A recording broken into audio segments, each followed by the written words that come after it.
এই আওয়ামী লীগ সরকার শেখ হাসিনার নেতৃত্বে গত 31শে জুলাই জামাত ইসলামীকে একটি প্রজ্ঞাপনের মাধ্যমে 4:30টার সময় নিষিদ্ধ ঘোষণা করেছে।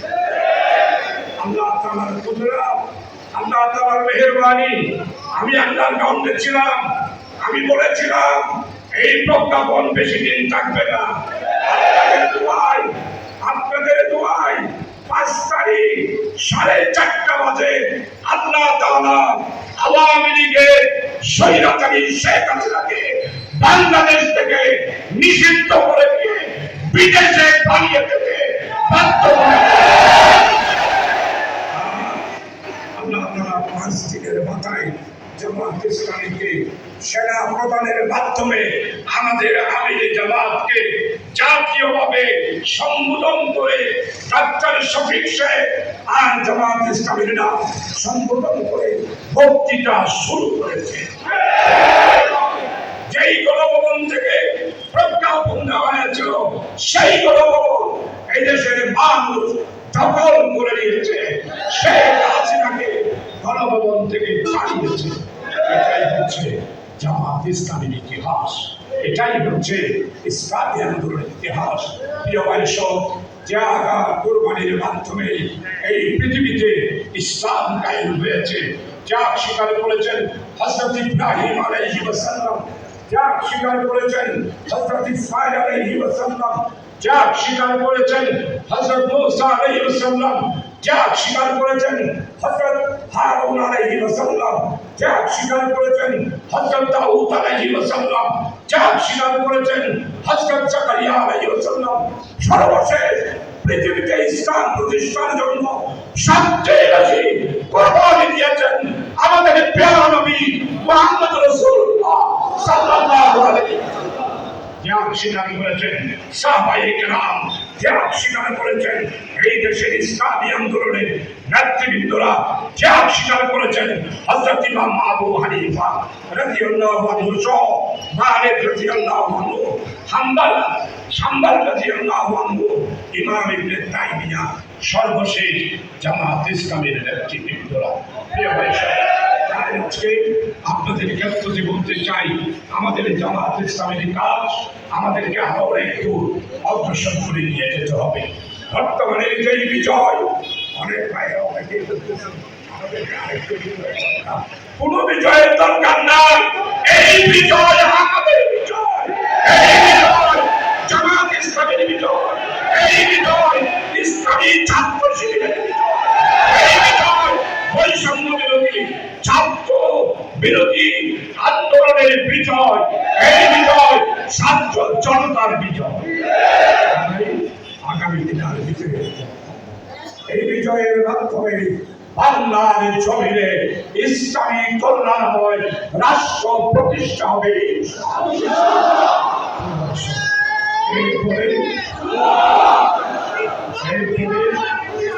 আমাদের কিছু কাজ করতে হবে।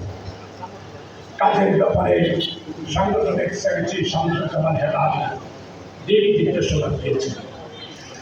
প্রিয় ভাই সব, আজকে চট্টগ্রাম শহরে প্রশাসনিকভাবে আমাদের পুলিশ কমিশনার হচ্ছে জামাত ইসলামের মহানগরীর সেক্রেটারি অধ্যক্ষ নুরুল আমিন। আজকে জুমার নামাজের পর আমাকে টেলিফোন করে, আমি নাম বলছি না, বললেই বাকি, জিওসি সাহেব টেলিফোন করে বললেন, চৌধুরী সাহেব, সাবেক এমপি সাহেব, আপনারা দেশ চালাতে পারবেন।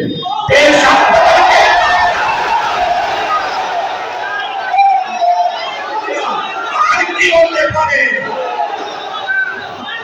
জিওসি সাহেব বললেন, দেশ আগামীতে আপনারাই চালাবেন।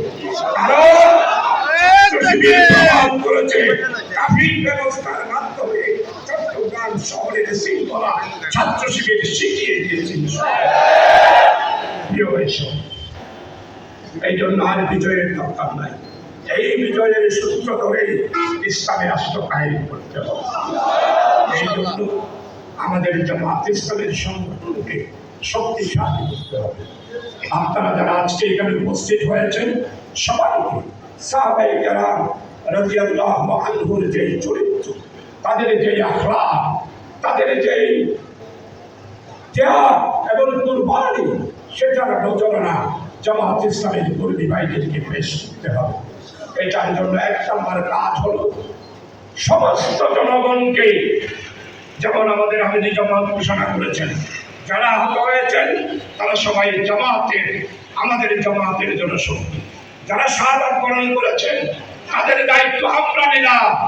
আমরা কারাবন্দী যারা ছিল তাদেরকে আমাকে নির্দেশ দিল, এইখানে কোনো বিএনপি নয়, ছাত্র দল নয়, অন্য দল নয়, সবাইকে আপনি জামাত হিসাবে তাদের পাশে দাঁড়ান। আপনাদের কর্মী ভাইদেরকে বলবো, আপনাদের সবাই পাশে দাঁড়ান। শুধু জামাতের শিবিরের কর্মীদের পাশে নয়, সমস্ত জনগণ যারা রয়েছে তাদের পাশেই আপনাদেরকে দাঁড়াতে হবে।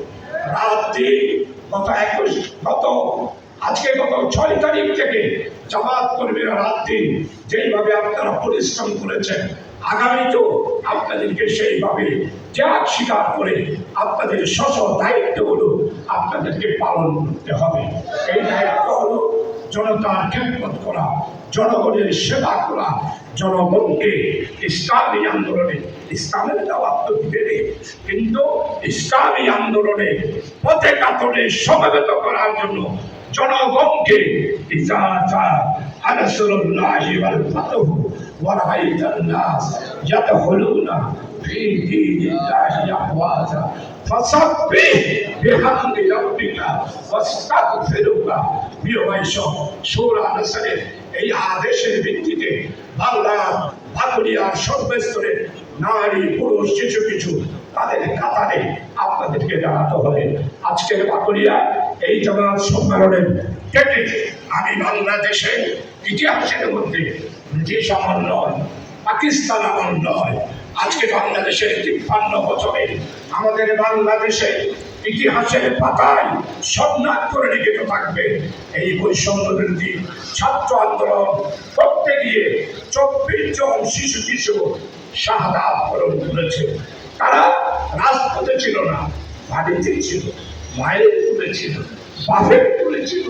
পুলিশেরা গুলি করে, আওয়ামী লীগের সন্ত্রাসীরা গুলি করে, স্বেচ্ছাসেবক লীগ, আওয়ামী লীগ, ছাত্রলীগ, এদের সশস্ত্র ক্যাডাররা গুলি করে আমার 24 জন শিশুকে হত্যা করেছে। এই হত্যার বিচার বাংলার মাটিতে হবে। শেখ হাসিনাকে বিদেশ থেকে এনে বাংলাদেশে করতে হবে। আমি তাদেরকে শ্রদ্ধা করি, বাকুড়িয়া জামাতের সম্মেলন থেকে শ্রদ্ধা করে স্মরণ করছি এবং আল্লাহর কাছে দোয়া করছি, হে আল্লাহ, আমার এই 24 জন শিশু কিশোরকে তুমি শহীদ হিসাবে কবুল করো। কারবালার শহীদ হযরত ইমাম হুসেন এবং হাসানকে তুমি যেইখানে আখিরাতের জান্নাতে জায়গা দিয়েছো, বাংলার এই 24 জন শিশু কিশোরীকে হাসান এবং হুসাইন রাদিয়াল্লাহু আনহুর সাথে তাদেরকে তুমি জায়গা করে দিও। আল্লাহ, তাদের মা, এই শিশু কিশোরের মা, তারা আজকে শিশুদেরকে হারিয়ে আজকে পাগল করা হয়ে গিয়েছে। আল্লাহ রে, তাদের মাদেরকে তুমি সবিরে জমিন দান করো আর উত্তম যাচাই হায়াত দান করো।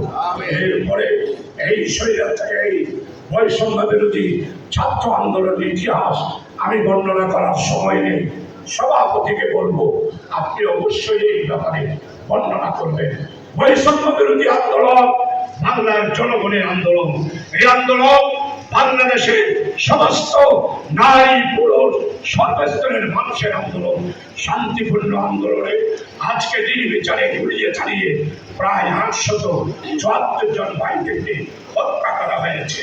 আমি সমস্ত শহীদ ভাইদের আত্মার মাত্রায় আত্মহানা করছি, আল্লাহর কাছে দোয়া করছি, হে আল্লাহ, এই শহীদদেরকে তুমি শাহাদাতের মর্যাদা দান করো। এরপরে প্রায় 350 মতো আহত হয়েছে।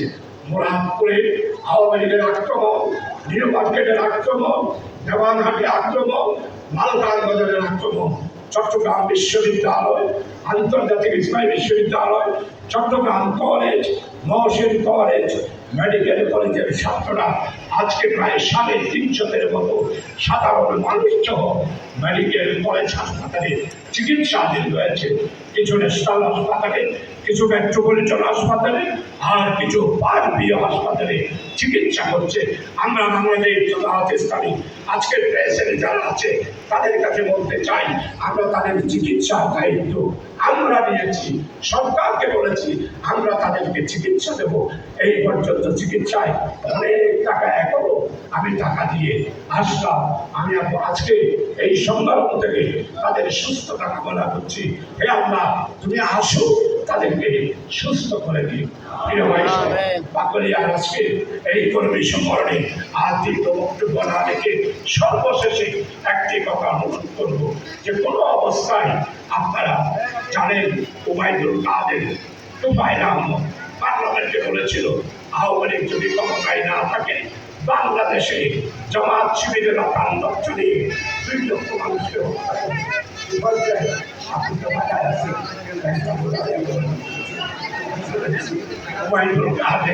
আপনিও বাসায় আছে, একজন লোককে হত্যা হয়েছে, আপনারা সাক্ষী দেন। একজন লোক হত্যা হয় না। যেই সমস্ত ভাঙচুর হয়েছে সব আওয়ামী লীগের লড়াই করেছে।